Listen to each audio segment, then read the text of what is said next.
I think we can get started now. So welcome all.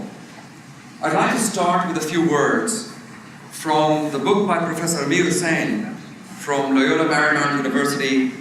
Last year he published a book called Muslims and the Making of America. And I quote, "There has never been an America without Muslims. There has never been an America without Muslims. Let that sink in for those who think that Muslims are relative newcomers to this country." Thank you, Professor Hussain, for reminding us of where we come from. Ladies and gentlemen, faculty, staff, students, welcome to this first seminar of what we hope will be a series on understanding American Muslims. I'm delighted to welcome you all. My name is Adnan Haider. I'm Professor of International Health here at the Johns Hopkins Bloomberg School of Public Health in the Department of International Health. I direct the Health Systems Program. And I'm privileged also to be affiliated with the Berman Institute of Bioethics. And I'm also delighted that the Center for Humanitarian Health and Center for Human Rights and Public Health, amongst others, are co-sponsoring this event. Ladies and gentlemen, that used to be my introduction. But interestingly enough, more recently, I've received emails.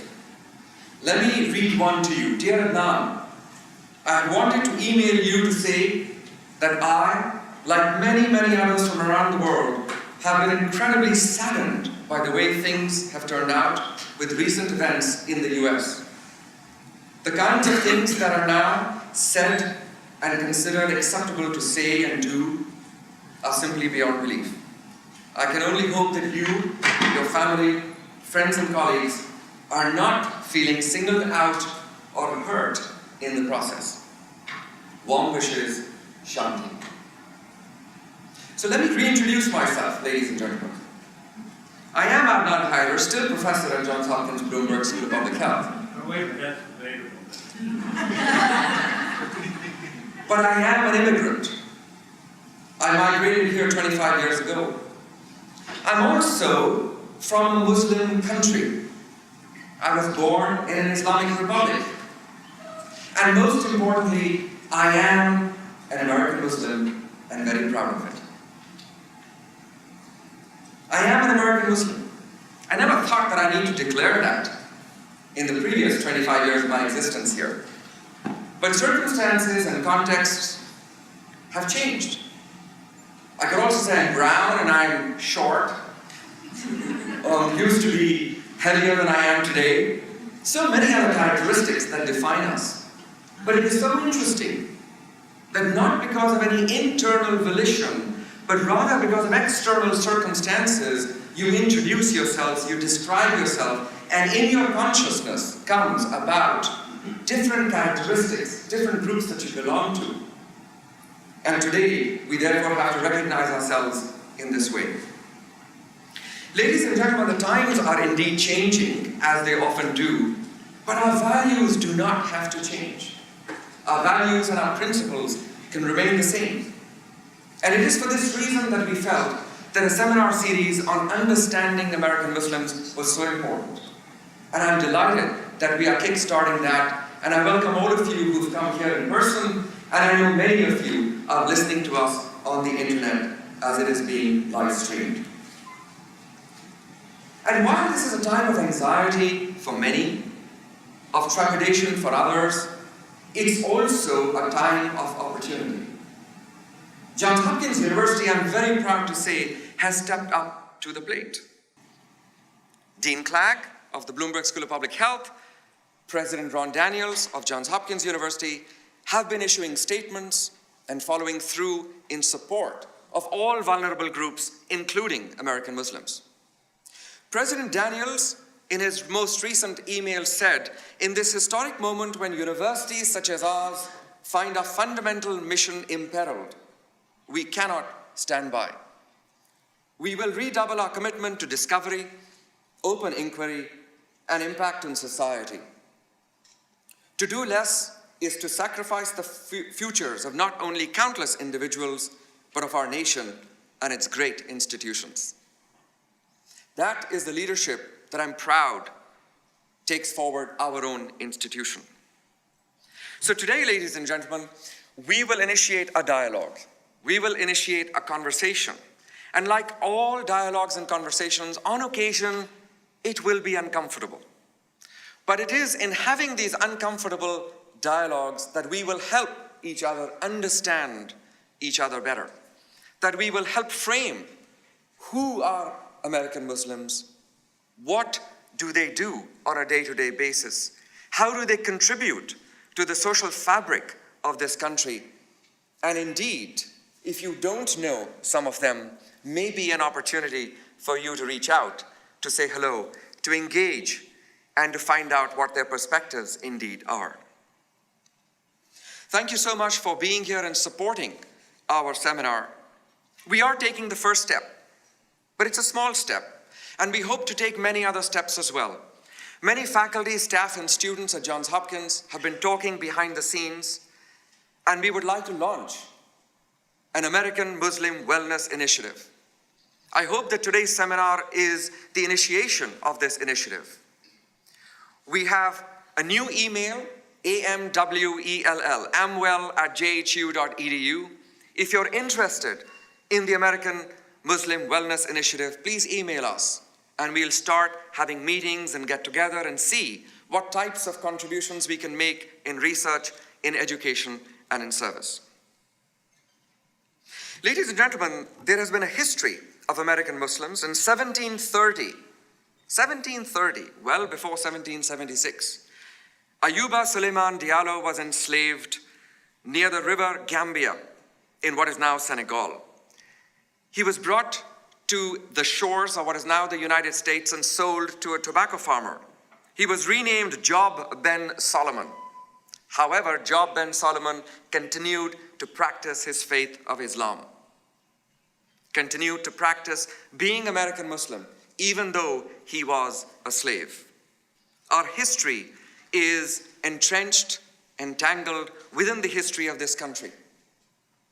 What we have not done as other vulnerable groups, our friends and colleagues who are African American, Hispanic American, Jewish American, LGBTQ, and many others have done, is to speak out, is to force an identity on ourselves. And I think it is time to do that. I'm delighted to say that so many other groups have reached out to not only myself, but many colleagues, with the spirit that there is a commonality in vulnerability. And that commonality makes you understand that it's not just about the pain and the hurt and the sacrifice, but it is about bonding and the opportunity to move ahead. All religions, all ethnicities, all genders have that similarity. In fact, I've been reading a lot myself, trying to educate myself. The African American community and the American Muslim community are deeply intertwined. Dr. Kabir, who's a professor at Purdue University, just published a book called The Muslim Cool, which I highly recommend. And in it, she says, blackness is central to the histories, engagements, entanglements, and experiences of the US American Muslim population. And so we find ourselves with alliances that many of us had never realized. And therefore, we welcome all dialogue. We welcome the spirit to talk to each other, even those who do not want us, even those who want to ban us, even those who want to stop us from coming to the shores of this country. It is important to step up and initiate a dialogue of conversation, of understanding, of saying why. Why? And that indeed begins a conversation that is really important. I'm delighted that at this time, many of us, many of my colleagues are stepping forth. It is important for us to take leadership. It is important for us to initiate this, and I hope and welcome all input into the creation of what we hope will not be just a Johns Hopkins, but in fact, a Baltimore, Washington-wide American Muslim Wellness Initiative. I'm finally delighted with these opening words to kickstart this first seminar. I am so pleased that we have with us someone who is an American Muslim, but who happens to be a businessman and a father and a community leader and a veteran. Mansoor Shams is a US Marine veteran. He served in the armed forces for 4 or 5 years in the US Marine Corps. He attained the rank of corporal, non-commissioned officer, received several honors, including Marine of the Quarter and Certificate of Commendation. He's been on many, many news channels, radio channels, and newspapers. He's also president of a technology distribution company. And I think for us, very importantly, he's an alumnus. He's a Johns Hopkins MBA, and we are so very proud to welcome Mansoor Shams to kickstart this first seminar on understanding American Muslims. Mansoor.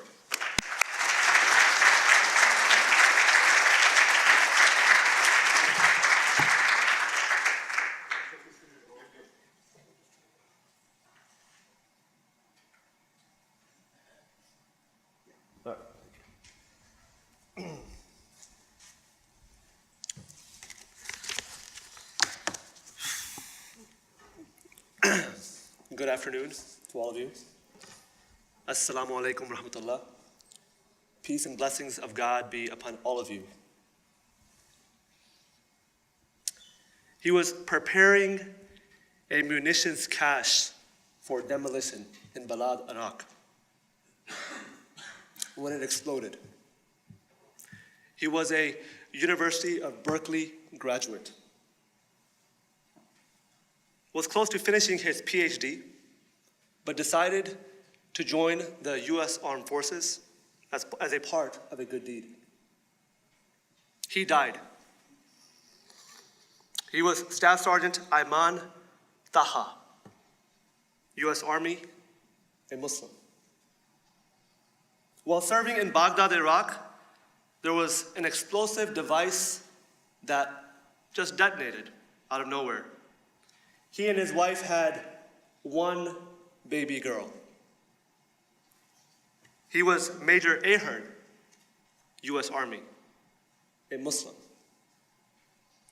There were soldiers in Gurda, Syria, Afghanistan, when an explosive device blows up, overturning their vehicle. He had only been married for 3 months. He died along other US soldiers. He was Captain Naqvi, US Army, a Muslim. He was 29 when his helicopter crashed in Qasr, Iraq. He was a father of one. He died along 11 others. He was a United States Marine Corps Staff Sergeant, Kendall Damon. I'll leave his faith to the imagination this time. And the list goes on and on and on. I'm sorry if I get a little bit frazzled, a little bit emotional perhaps, because it's just the weird state of our nation today. I'm sort of perplexed. It doesn't really help much these days. Sometimes it's beyond my comprehension. My words can't even make sense of it, what's going on. You see, these were human beings just like you and I, but they're not sitting here. Because they, my friends, gave the ultimate sacrifice. They died for a country that they loved, that they called home. And sometimes it makes me wonder whether it was all in vain. I can't help but that thought comes in my mind. I wonder what they would say if they were sitting here alive today. I wonder what they would say. It's important to note that as veterans, or people who served in the US Armed Forces,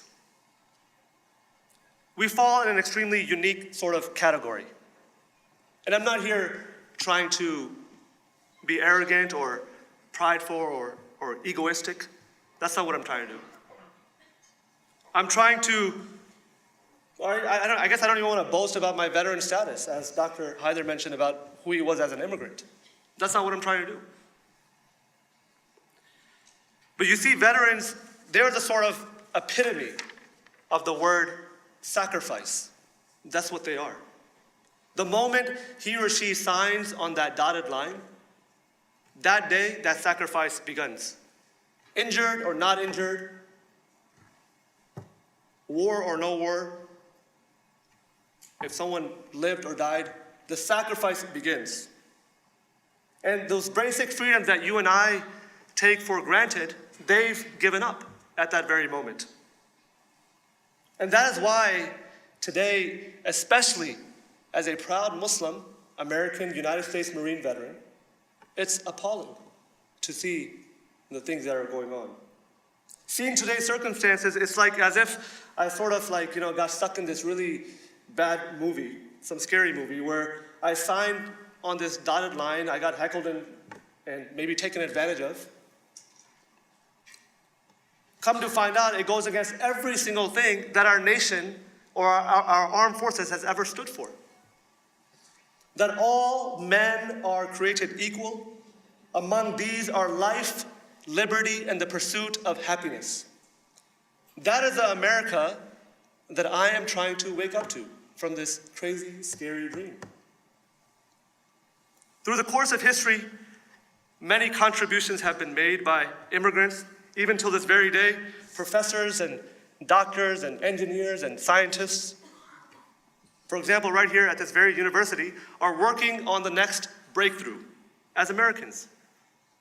This is what America is all about. A land where immigrants, a combination of people of different traditions, religions, faiths, colors, come together in the great melting pot.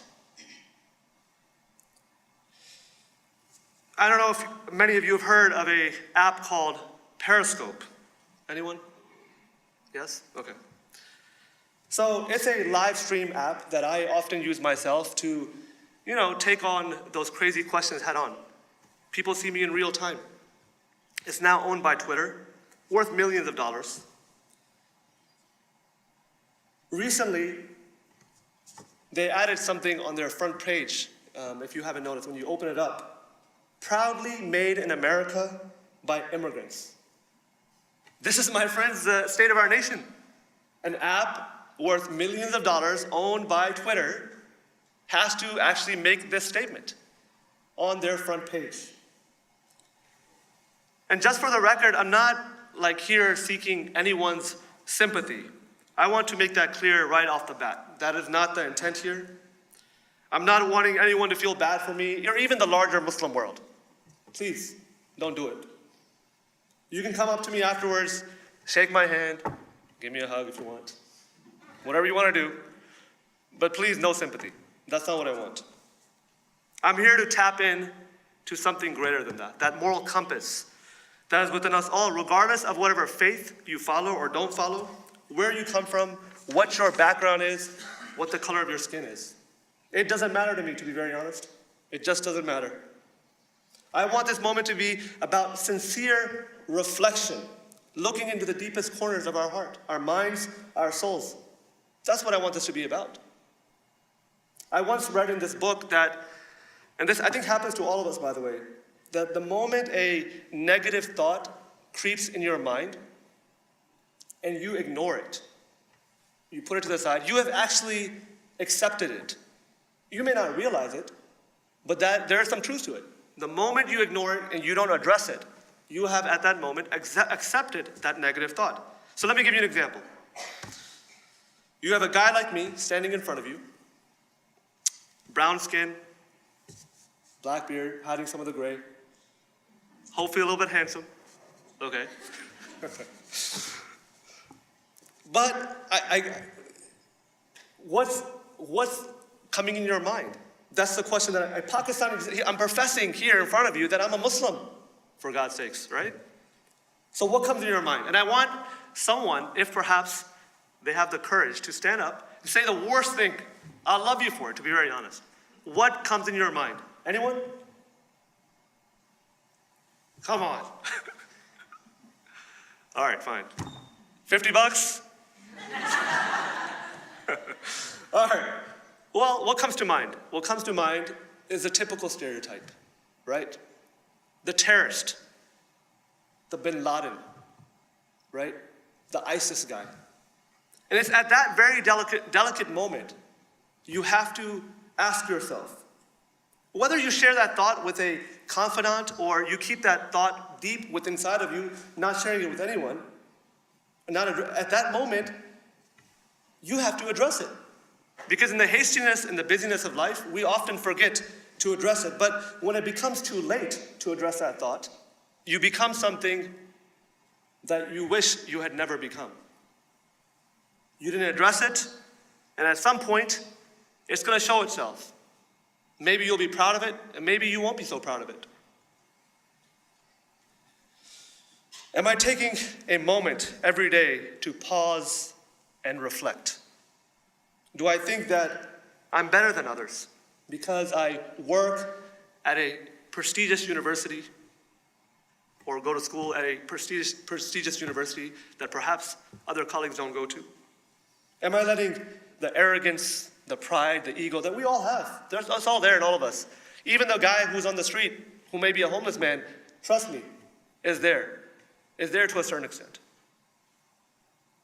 Something as simple as, have I sent someone a text, a nasty text, that I shouldn't have even sent? We don't think about it, we just do it. What's my end goal? What am I trying to achieve? And where does all this fall in the big scheme of things?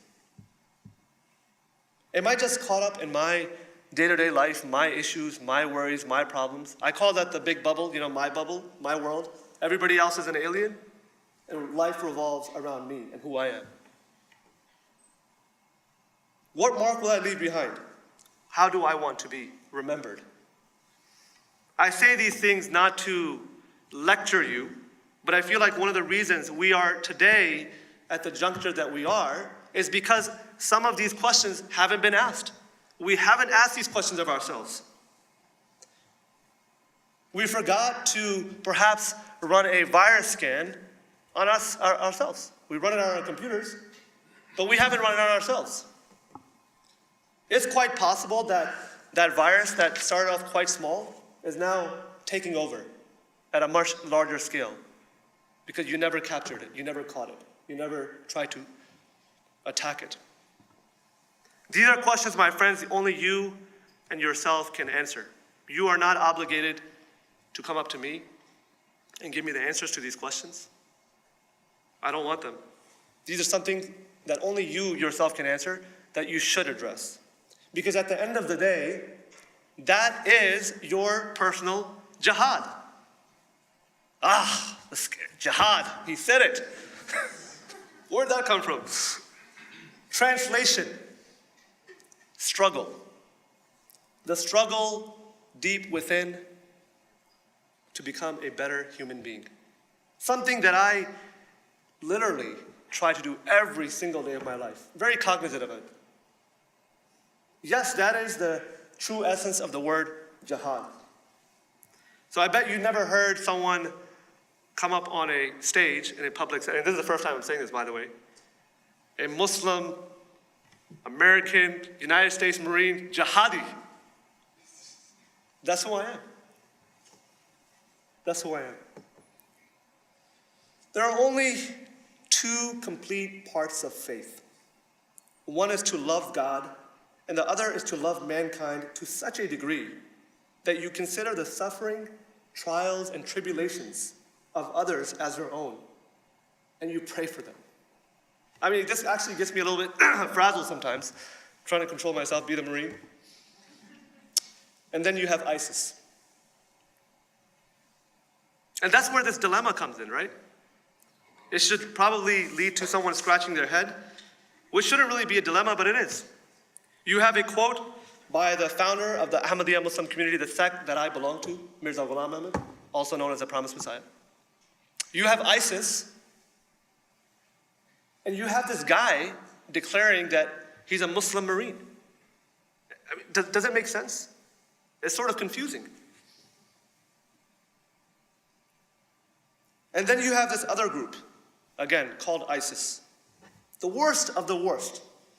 Ruthless murderers, killing innocents, creating havoc wherever they go. No regard for human life.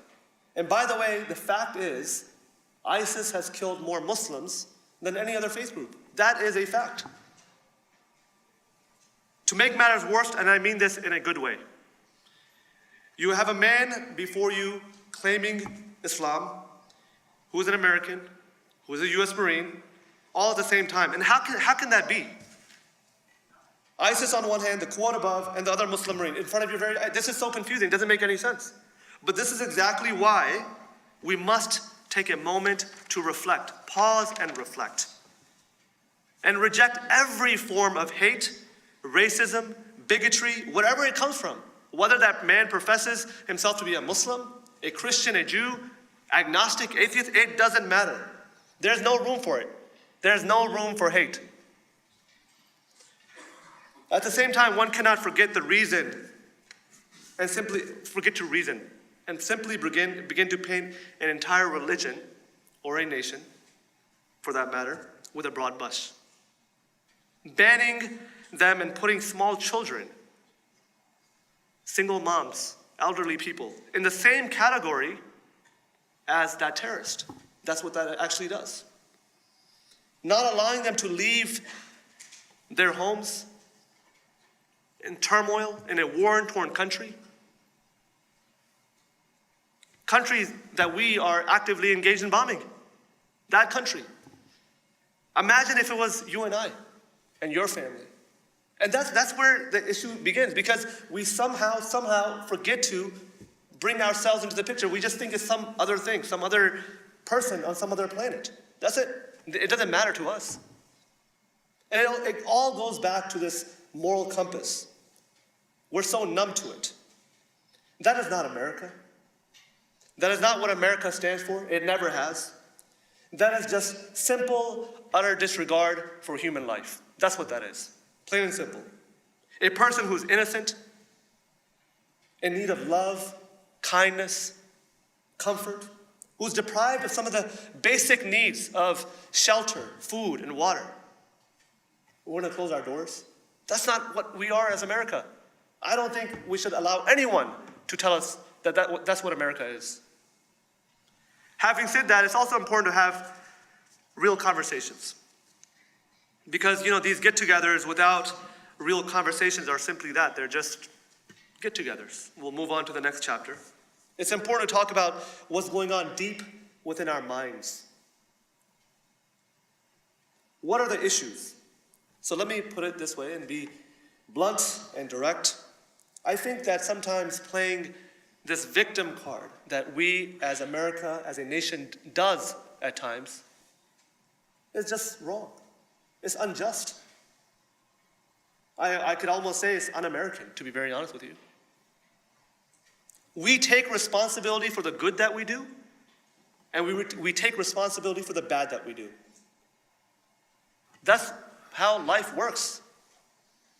When we back certain nations, groups, under the umbrella of national interest, forgetting that this earth inhabits 7 billion plus people that breathe, that walk, that talk, that dream, just like you and I. And we forget to put this world interest and just go back to national interest, because that's what it's all about. And we get people all hyped up about it. It's dangerous. We lose. We lose our respect. We lose the respect of our nation, the nations in the larger world. We pretty much lose our place in the world. That's pretty much what it is. When we bomb nations across the world, when we accuse a nation like Iraq of weapons of mass destruction, and then kill hundreds of thousands of living human beings, they could be our children, they could be our parents, they could be our brothers and sisters. It's just that we're here and they're there. That's the only difference. And then we just say, oops, no weapons of mass destruction. No big deal. Sorry about that. Nearly 1 million people killed, lives ruined, done. Leaving rubble where a family maybe once had their home. A mother, a father, a thriving family that once lived there. Maybe there was a school or a university. It's not right? It's un-American. Leaving memories for someone to reminisce over who lost 4 out of 5 of their family members. This is real stuff. Yes, we're busy in our lives. Yes, we have all this stuff going on. I do, you do. But this is real stuff happening in this world. Not in some other world, right here on Earth, planet Earth. Imagine a 2-year or 3-year-old child. Imagine this. I mean, put yourself in that position. Let's not be numb to it. A 2 or 3-year-old child, rubble everywhere, crying, weeping to hear the voice of their mother or father. Imagine that. If it's not bothering you, then there's something human missing inside of you. And then we just sort of walk away like nothing happened. That's what makes it worst. That's what makes it terrible. That's not American. That's not who we are. And we get away with it, to be very frank with you, is because we're the most powerful nation in the world. That's why we get away with it. How unjust. Real conversations, that's what it's all about. That's why we're here. To question, to envision, to feel the other story. And when we as Americans don't call out the wrong or go back to, as I mentioned earlier, addressing it within, then we are playing into a very dangerous ideology ourselves that more often than not harms us as an individual, but harms us as a people. Because an injustice anywhere is a threat to justice everywhere. Martin Luther King. I consider myself a pretty balanced person. I realize we live in a complex world. The Muslim world by no means is a bunch of angels. No. That's not what I'm trying to say. There are clear problems at play. There are people out there with some pretty terrible ideologies. No denying that. Believe it or not, I'm sure if they could get their hands on me, put me through a lot of pain, chop me up in pieces, take my head off, make a whole film about me. I don't deny it. It exists. I'm just keeping it real. We got to talk about both sides, right? It's interesting, the Holy Prophet Muhammad, peace and blessings of God be upon him, the founder of Islam, on more than one occasion predicted a time like this. So there's no coincidence. It's no surprise to some of us who are actually trying to follow our faith. Where the Holy Quran, I'm paraphrasing, where he talks about the Holy Quran would be read, but its true spirit, its true essence wouldn't be understood. Where Muslims would be filling up mosques, but they would be devoid of righteousness. He talks even about like a time where these villains with long beards and crazy people who would create havoc, he almost describes them as wolves. And he uses very strong words. That they would, boast about Islam, and they would be the worst of creatures on this earth. ISIS. So don't get me wrong, I'm not standing here in denial in any way. I assure you I get it. But that doesn't mean I forget to be true to who I am. It doesn't mean I forget to be an American. And it sure doesn't mean that I forget my principles and our values and the better part of me as a human being and the humanity as Americans. I don't want to forget that. There's no such thing as blind patriotism in my book. I want to say that one more time. There's no such thing as blind patriotism in my book. At the same time, we're not defined by one person or one group. I need not look further than my email box. I get emails from all over the country of people showing me their love and support. A mother with 3 boys emails me saying, I've impacted her life because she heard me on NPR. Of course, for me, I'm shocked. People offering me on my next tour, can you come stay at my house? Can I buy your next plane ticket? Where's a donate button on your website? That's the awesome America that I know. The best of America.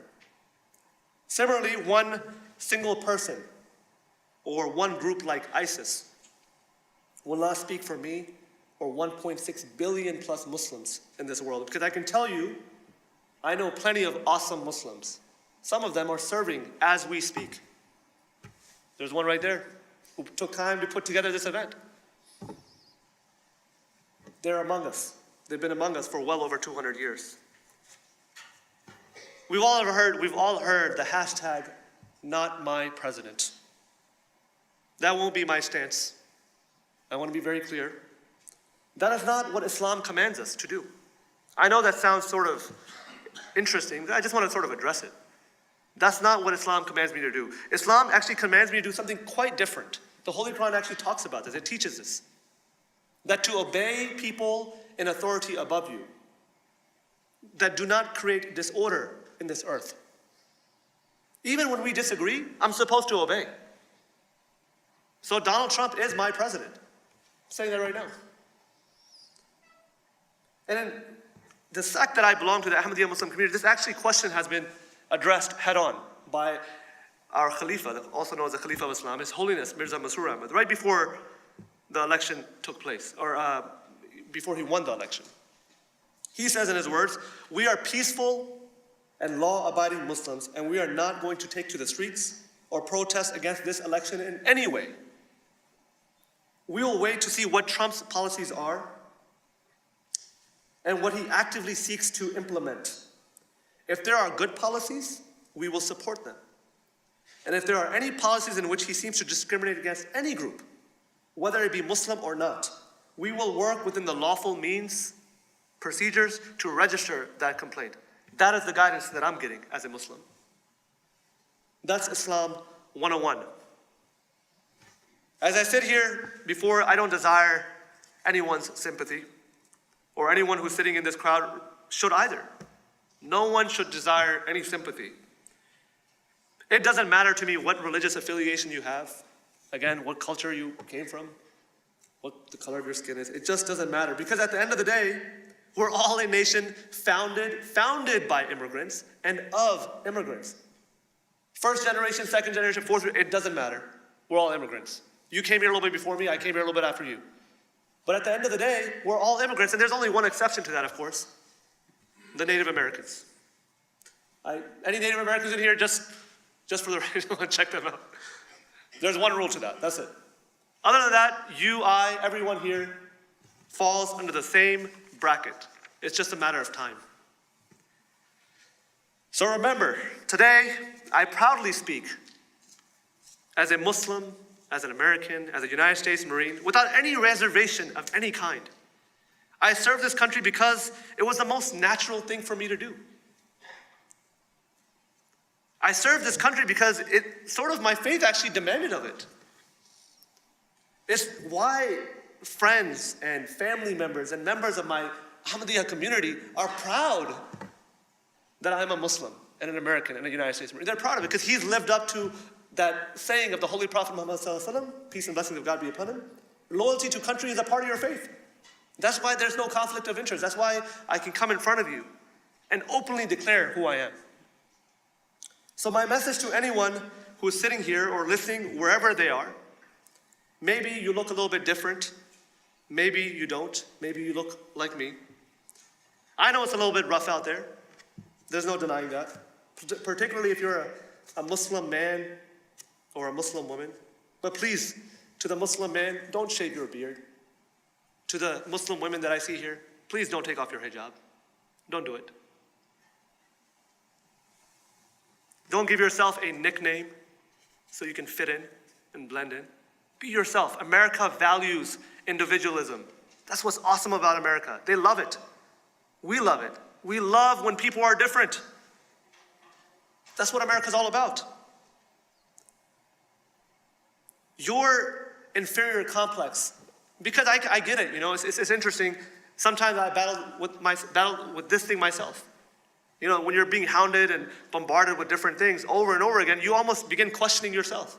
And weird thoughts start trickling in, as if I'm a second-grade citizen now. I do that to myself. So my message to anyone who looks a little bit different: your inferior complex is your inferior complex. Snap out of it. Don't do that to yourself.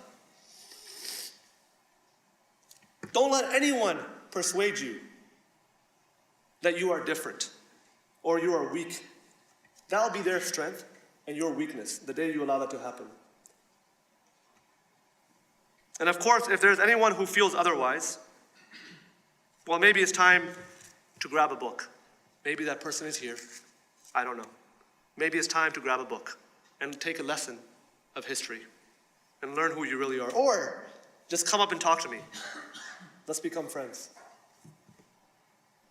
My dream is of a place where America will once again be seen as the last best hope on earth. Abraham Lincoln. I wish I made up that quote, but he got to it before me. Let's hope that as a people, we can try to work to build bridges and not allow for more divisions. As a Marine, it was drilled in my head, and I still remember it till this day, by the way. You are only as strong as the weakest link. You are only as strong as the weakest link. This was drilled in our heads over and over and over again. You don't leave anyone behind. The guy who's running a little bit slower, the guy who can barely make it, you are as only strong as them. That is no less true today than it was then.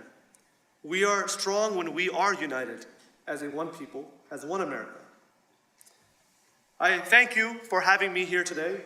As an alum, I'm proud and honored for the steps my university has taken over the past several weeks to address some of these major issues taking place. You know, it hasn't just talked the talk, it's actually walked the walk. That's what's amazing about it. And I thank you, Dr. Haider, your chairman, and the other leadership, and there's so many others that have worked probably behind the scenes that I have no clue about. I thank them for giving this thing the precedence that it needed. Never would I have thought I'd be visiting my alma mater on such an occasion. So who knows how many lives have been impacted though. And again, going back to the way I started, don't allow the negative thought to be accepted. Thank you so much for having me, and we'll take questions afterwards. Thank you.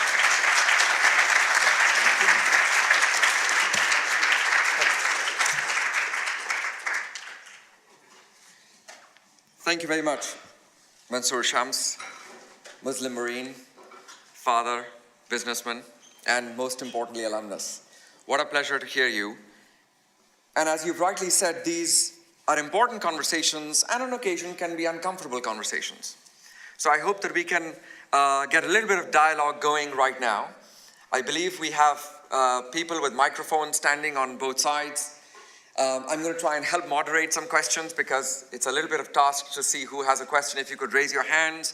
Do we have the microphones on the side there? Yeah, we have James here and Carla there. If you could signal if you have a question, a comment, if you'd like to reflect on something, everything is possible to discuss. I certainly have a lot of thoughts in my head based on the conversation that I've heard. Who'd like to start? And don't be shy. We have a question down here, please, James. And another one here. Right on the third, fourth row here.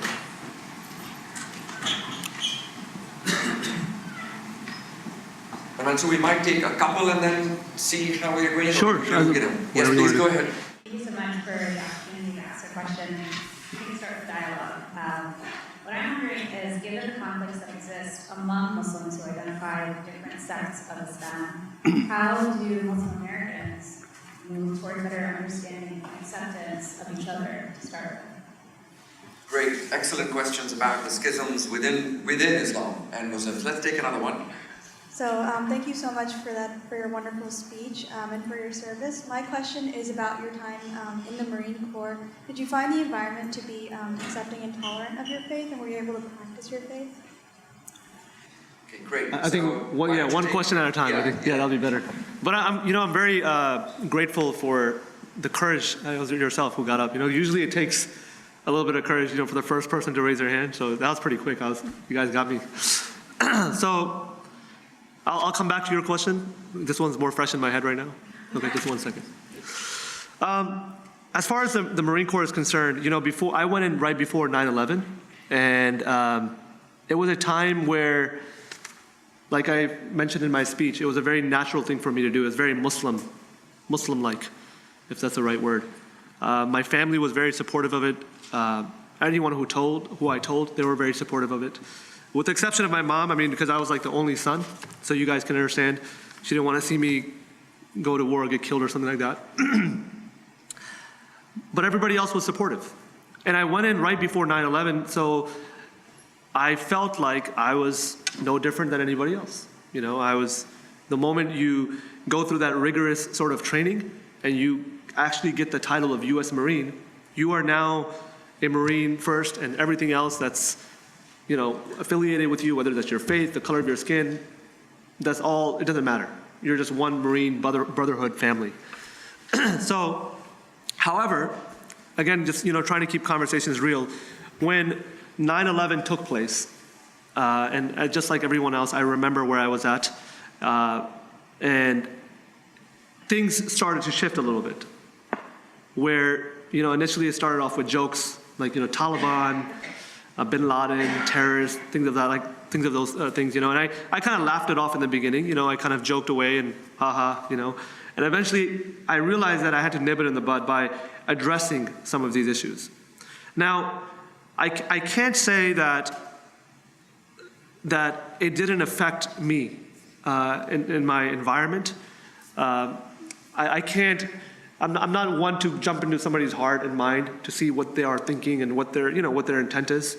But I know that there's clearly some people that took issue for whatever reason. And I faced a little bit of a storm, but I also realized, and an example of that storm, so people ask me, what is the example of that storm? So I remember every 6 months, Marines have to run something called a PFT. It's a physical fitness test. And you get rated on it. So it's a 3-mile run, crunches, 100 crunches in 2 minutes, and 20 pull-ups. That's what you got. That's how you're scored. But it was Ramadan, and my leadership knew that it was Ramadan, and they, instead of working with me on that particular moment, my officer in charge made me run it. And there's a flip side to it. That was, I would say, a bad call. It could have been done any time. It didn't, there's a certain time frame. I didn't have to do it at that very moment. But I remember Gunny Castleberry, an amazing guy.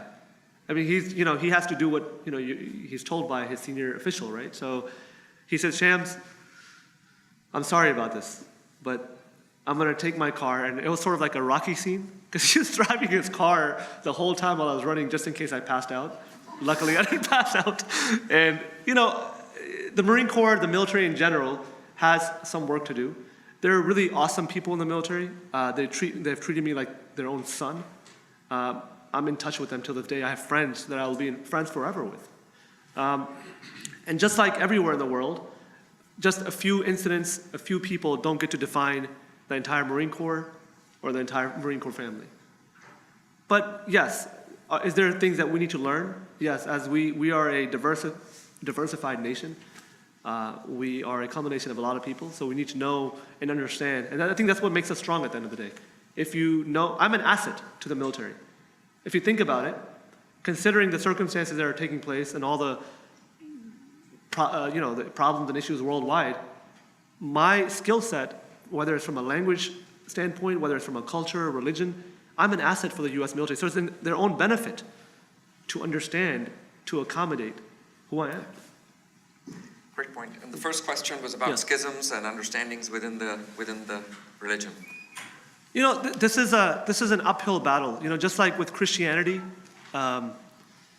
Christianity is divided into, I don't know, I heard like it's 1,000 sects or something. Sometimes you can be your own Christian, that's your own sect. I mean, that's the way. But Islam is divided into about like 74 is what we're told. It's about 72 or 74, I can't remember correctly, but sects, And yes, like I said during my speech, I don't deny the fact that there are people with malicious intent, with very twisted ideologies, but the large majority of Muslims are actually good people, decent people. I mean, imagine if 1.6 billion plus Muslims in the world were all, God forbid, terrorists or ISIS. We'd have a lot of havoc. Just think about it, right? I'm a Muslim standing in front of you. I don't have no intent in blowing up anyone, At least, that's not something that comes in my mind.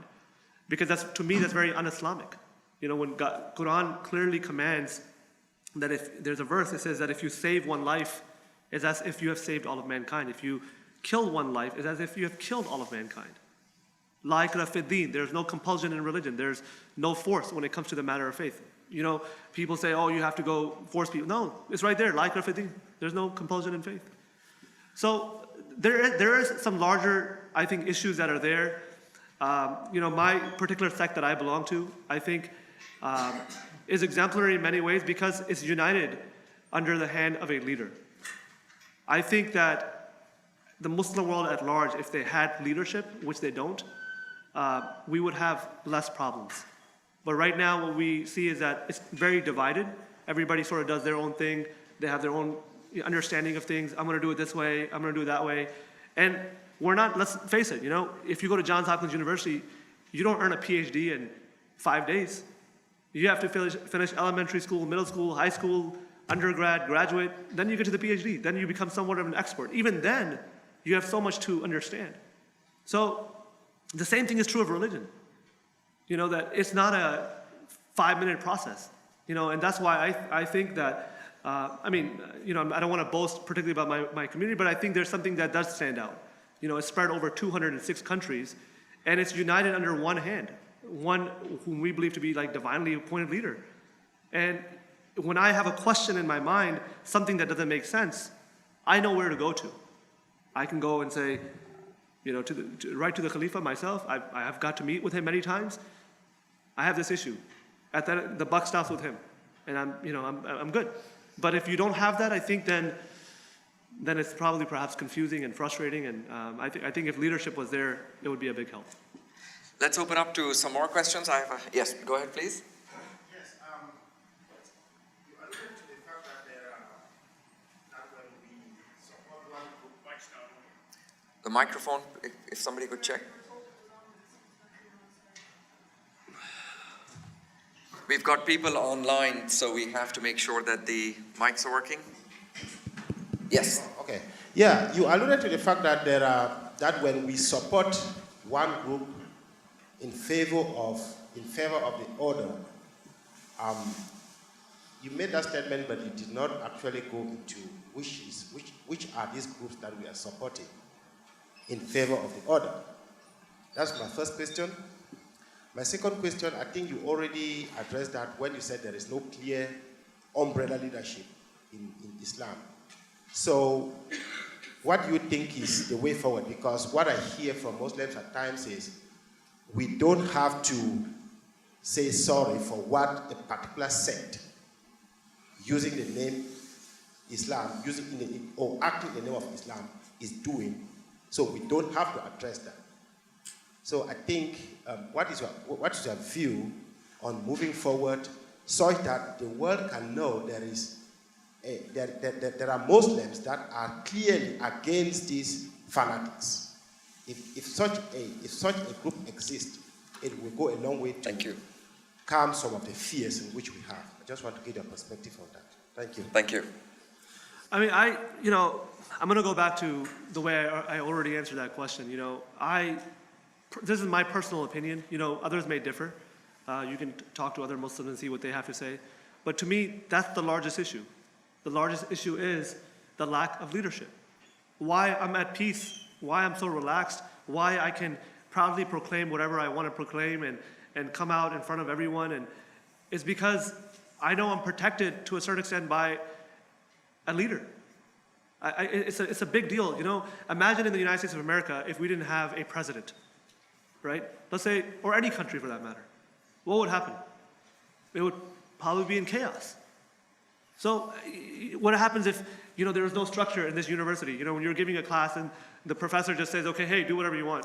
You just walk in and, some of you may be looking at your work, others may be on your phone, whatever, right? So to me, the larger problem in the Muslim world is what I believe it really sincerely is that there's a lack of leadership.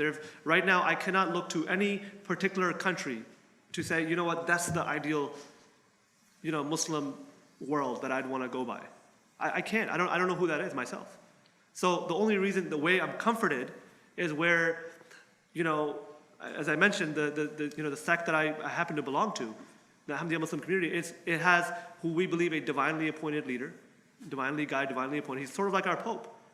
And I have had the opportunity myself to travel all across the world. I mean, I've been to Africa, Southeast Asia, Europe, and I make it a sort of a priority that wherever I go, that I go and visit the center or the mosque of the Ahmadiyya Muslim community there. Because I want to see that people who look different than me, how do they behave? How do they act? And lo and behold, I have been shocked every single time to see someone in Africa, in Thailand, in Malaysia, just united under this leadership. So the motto is love for all, hatred for none. You know, we believe, you know, we are following Islam in the best way possible. And that's why the community boasts and says, you know, every single word in the Quran, we believe letter by letter. There's no question about that. But if there's someone like ISIS who has a, you know, twisted ideology, I can't take that away from them. You know, some people ask me, is ISIS Muslim? Yes, they're Muslim. Who am I to say if someone is Muslim or not Muslim? Who am I to declare that? I'm not, you know, the creator or God or something. If someone claims that, I mean, do they follow Islam? No, I don't think they follow Islam. Do they follow the tenets of Islam? No, I don't. But it's like the same thing, you know, when our president became President Obama, when he took the presidency, a lot of people questioned his Christian faith. They asked him, oh, he's not really a Christian. He's really a Muslim. And I was like, oh, great, that's awesome. Finally, good job, President Obama. You know, but obviously he was a Christian. But it's not our responsibility if he says, I'm a Christian. He's a Christian. Leave him alone. That's between him and his creator. That's it. Faith is a matter between a human being and their creator, whatever that belief is. That's it. That's simple. Thank you for raising that question in terms of what is leadership in a religion. And we have different models existing in the world about what the pros of leadership are and what the cons of leadership can be. And we have seen over centuries how leadership in religion can also become storehouses of political power and cause much destruction. And so there are different models that exist. I want to get at least another question right there. Yes, please. Hello? Okay, it's working. Hey, I was curious if y'all could speak a little bit more about this concept of patriotism or loyalty or duty, perhaps not only in the context of Islam, but also military service or to an institution or whatnot. I know in this political climate we're in right now, like so many other terms, it seems to be wielded sort of as this ideological, you know, pitting this side against that, particularly patriotism now and some of the scary sort of appointments that we've had to high seats of power in this country. You said don't speak from the religious standpoint? Is that what you just said? In addition to that. In addition, I mean. Oh yeah, yeah. That's I mean, so what are you just asking? that. What I think about, you know, patriotism? Mm-hmm. Okay. Well, you know, as I mentioned during my remarks, you know, there's no such thing as blind patriotism. You know, if there's something I recall, I think Malcolm X has said one time that, you know, if you see a wrong, then you call it out. You don't just do it. So if there are certain things, you know, it's very interesting. And this is why I kept telling everyone that it's important to have that self-reflection. You know, our country has a very regretful history in some cases. This is the same nation where a black and a white couldn't sit together. This is the same country under that same constitution, only like 50, 60 years ago. But we as a society accepted that. Trust me, there are plenty of people on the other side saying, blacks should be like this and blacks should be like that. You know, and they should have their separate schools, they should have their separate homes, separate community, everything. So the problem is, I think where we fail as a people is when we don't address these things. When we stay quiet. You know, I'm not the protester type of guy, but to be very honest with you, when I saw thousands and thousands of people protesting, when this Muslim ban, or I don't want to call it Muslim ban because they say it's not a Muslim ban, but you know what I mean. Thousands and thousands of people are protesting. They don't even look like me. They don't even have the same faith as me. And it made you think like, you know, I was speaking to my uncle. He says, he says, you know what, you need to, I don't want to, see, I'm not going to misquote myself. I'm not going to take his quote, but he says to me, he said, you know, when you talk next time, you should actually mention it. And he says to me, he said, when I saw those scenes on television, I felt like that was dying, it's worth dying for a country like that. That's why I would die for the United States. This is my uncle. He's not a military guy. He's lived here for his whole life, 30 plus years. And that was his patriotism. He's like, when I see people look different than me, they follow a different faith on the streets, that's worth dying for. So I think it's something that at an individual level that we all have to sort of work at. Where we see a wrong happening, we need to sort of address it. We can't, you know, stop and frisk. There's so many things. Don't ask, don't tell. They become so like naturally ingrained into our society. And what worries me frankly speaking, with you, with the situation that's taking place at this point is, the president has authority, to appoint people to all these department heads. And then, you have policy implementations that start taking place, and it becomes like the status quo. It becomes so normal. If they, God forbid, I'm a Muslim guy, and, they have a special policy for me, right? Anyone who looks like him, take him to a special room before he gets on a plane, for example, right? At some point, if we don't address it, we become numb to it. So when you're walking through the airport, you're like, it's just that Muslim guy. They do that special thing just to keep us safe. And now you've accepted this crazy thing, and it's become the most normal thing in the world.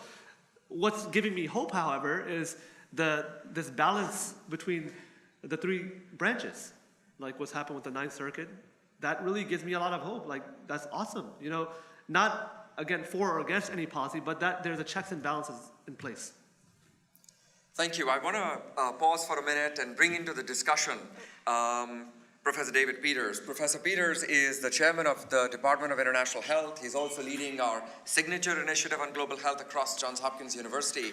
And he has his department has co-sponsored the event, and I'd like to provide some reflections on what he's heard today. Dr. Peters. Thank you very much, Adnan. It really is a privilege and pleasure to be here. It's true, I am a professor at Johns Hopkins, but I am neither American nor Muslim, and so I think maybe the reason you asked me here is because I have more to learn and more that I need to understand. And that may be true, but I also have a great affinity both to Americans and Muslims. And I think in part that's because of the intertwining of histories that I carry. So I'd like to talk a little bit about that as well, but as it relates to the issues that Mansour brought up. So I too, I'm a grandson and a son of refugees that came to Canada because of fleeing religious persecution. And there's sort of a commonality in terms of the events that leads to these kind of things, and why we have these discussions around times of rising populist movements and rising of autocracies around the world that sort of bring out these conflicts. But I have to say I'm very thankful for the way people here have stood up, and for Adnan for arranging for this, and I really appreciate the talk from Mansour. It really, reminds us of the courage that we have as individuals and people, and the dedication to service and sacrifice that brings us. And I'm truly impressed by it's beyond tolerance of faiths. It's really moving more beyond that. And in preparing for this, most of my religious books sit on the shelf most of the time, but I did pull the Quran off and started looking at its views on tolerance of religion, and I came across the same passage that Mansour cited about no compulsion in religion, and I think it actually that the Quran shows Islam as being quite liberal in its views of religion, particularly I'd say the Abrahamic faiths anyway, in terms of the basic principle of faith in all of the prophets. But certainly, the notion that the truth is in your Lord, so that I have to read this because I don't speak Arabic and I don't memorize these things, but the truth is from your Lord, so let him who please believe, let him who please disbelieve. So I think that, that the one question we have is whether there's something beyond just the tolerance that we have for different faiths, different ethnicities, etc., but whether we need to move beyond that. And was it the question of the oppression and persecution that somewhat binds us together? So let me take Adnan gave me permission to talk a bit about my history and why I think it relates to some of the current issues. So I come from as I said, as a refugee. I come from one of those many, many small sects in Christianity, the Mennonites, who are like Amish and Hutterites, who were largely persecuted by other Christian groups and by the state because of beliefs, some of them having to do with religious practices that are kind of obscure, some of them have to do because we were pacifists and were conscientious objectors and would not go to war, and some of it had to do over other funny things about the way we dressed and the way what we didn't drink and things like that.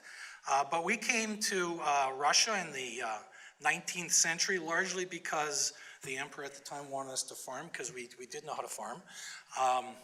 And also we came because we could practice our religion and not do military conscription. But with the coming of the Russian Revolution from 1918 on, things changed. The populist movements came. This was exacerbated by famine and increased persecution, particularly of Jews, Muslims, and Mennonites was one of those. And so this is a time when there was much imprisonment, and in fact, my grandfather was imprisoned for helping with famine relief at the time. So my grandfather, one of them anyways, lived in a rural village in southwest Russia near the Kazakhstan border. That was a Mennonite village, and across the river was a neighboring Muslim village. And they had gotten along very well for generations. They were both farming communities, but both of them were now under pressure because of the persecution, and both communities suffering from exile and imprisonment and the like. And at some point after Stalin took over in the mid-20s, the two communities got together and they decided, well, what do we do? And as it turned out, they had lots of discussion about, what the pros and cons were. The Mennonite village decided to leave. The Muslim village felt that they would be better off staying, because this is a rather remote area. Maybe they could, be ignored for a while. So as it turned out, my grandfather was then sent off to arrange the travel documents. For that, he ended up in Lubyanka prison, but eventually, he and some of our family were able to escape to Canada, which was much better than my other grandfather's side, where he was basically came over as a teenager, the only one of his family to survive. So I see myself as hugely lucky they got on the right boat. And I haven't experienced any of that kind of persecution myself. But what happened afterwards is telling. Through the 20s and particularly the 30s, the Mennonite villages were basically purged, and the Muslim villages were also purged. And so that, by the time the Second World War, and really until the end of '53 when Stalin died, these communities were under pressure and in exile, died, and neither the Mennonite nor the Muslim village actually exists to this day. But again, I see this more as yes, there's some common threads of history, but that is also the kind of things that bring us together. And it reminds me that, how communities of faith are often challenged during times of persecution and oppression. We're getting there, and that's my concern about our current issue. It's also about the extremism that can occur both from within and from outside the groups. And I think that it's particularly during changing times, during times of disruption, that we need to be thinking about this, and particularly, how we relate communities of faith to each other and to the society around them. And I think there's really three directions that we get pulled. And one of them is around sort of the circling of the wagons, that under kinds of pressure, the communities really look within the community to strengthen themselves. And I think that that's a very healthy and natural response, and we see that within in many communities. And I think that's important. The other trend is really to reach out in a kind of interfaith dialogue, if you will, to look for strength, but in diversity of those who at least have respect for faith, if not commonalities in some of the faith. And I think that that's, another type of reaching out, which is a little bit more difficult, but it's the kind of thing that I think happened between the Muslim and Mennonite communities back in Russia. And the other one is a little bit more difficult, I think, and that's how you reach out to communities of faith to society around them, in particular to secular groups. Because you have to adapt, sometimes you lose membership, and it can be quite threatening as this interface changes. So I think it requires a kind of courage, the kind of courage that I heard in you, Mansour, if you don't mind me saying so. And it reflects on what I hear in terms of this notion of generous orthodoxy that I think you display in how we approach these things. So this is a term that was actually coined by a guy named Hans Frey. It's recently popularized by Malcolm Gladwell. But it looks at, at how you clash between traditional orthodoxy and secular world around you. And orthodoxy is simply, right doctrine. And we think of this as something that actually divides us. It's actually quite narrow and constricting. But I think that actually we actually do need this orthodoxy in religion, but we also need this constant challenging of orthodoxy because I think that's also healthy. And I think, quite frankly, generous orthodoxy is probably pretty flimsy as a theology. It's really much more pragmatic in how it looks at things, but it's really about practicing your faith and your action in a kind of mission and generous spirit, that really goes to what is the core of what is your faith, the kinds of things that I heard when you say that you love God and love man. Those are the kinds of things that generous orthodoxy is about. I was thinking that, that Islam, Christianity, and Judaism really come from the same tradition, same Abrahamic tradition, and believe in the same kind of principles from the prophets when Micah, for example, told us how to live, which is really that we already know, and that is to seek justice, to love mercy, and to walk humbly before the Lord your God. So I think that this true orthodoxy is really not this narrow version, but it is really about being spacious, unafraid, and generous. It is about creating a space to this us-them type of dynamic to this more paradoxical and probably more ancient notion of we. And that's where I take great hope in where we go forward. So, I do think that it is during these times of crisis, and I think we see this as a time of rising crisis and persecution for faith communities, that we do need to come together. I used to grow up in Canada hearing preachers say, well, we really need more crises because that's a challenge to our faith. That brings us together, it gets us out of our complacency and clarifies purpose. I always thought that was crazy. And probably still do. But, there is certainly an element of truth in that, and that we do need to take cognizance when we are under that kind of threat. So, in conclusion, I think that, this is really a time when it is important that we do stand up for our faiths, not just within our communities, but also across communities and with secular society, and use this as an opportunity really to pursue both justice and mercy and emulate the generosity of our God that we see not only in our own communities and outside. So I'm really grateful for the chance for this kind of dialogue that you started. I'm very excited about the American Muslim Health Initiative, and I'm looking forward to the next series of discussions and dialogue. So thanks very much.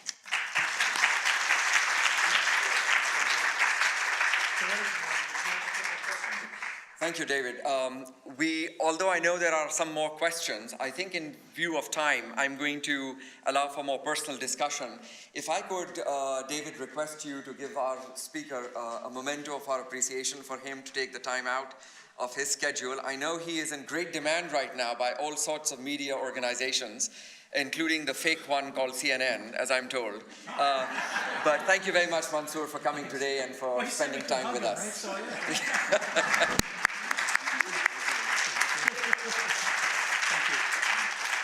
Ladies and gentlemen, those of you here and those of you online, thank you very much for joining us for this first seminar in what I hope to be a series and also kickstarting what we want to call the American Muslim Wellness Initiative. Please email us at amweld@jhu.edu if you're interested. There's a space and a role for everyone. I'd like to particularly thank Muslim Marine for Mansoor Shams for coming here and spending time with us, and Dr. Peters. Please remember, there has never been an America without Muslims. It is time to claim our destiny. Thank you very much.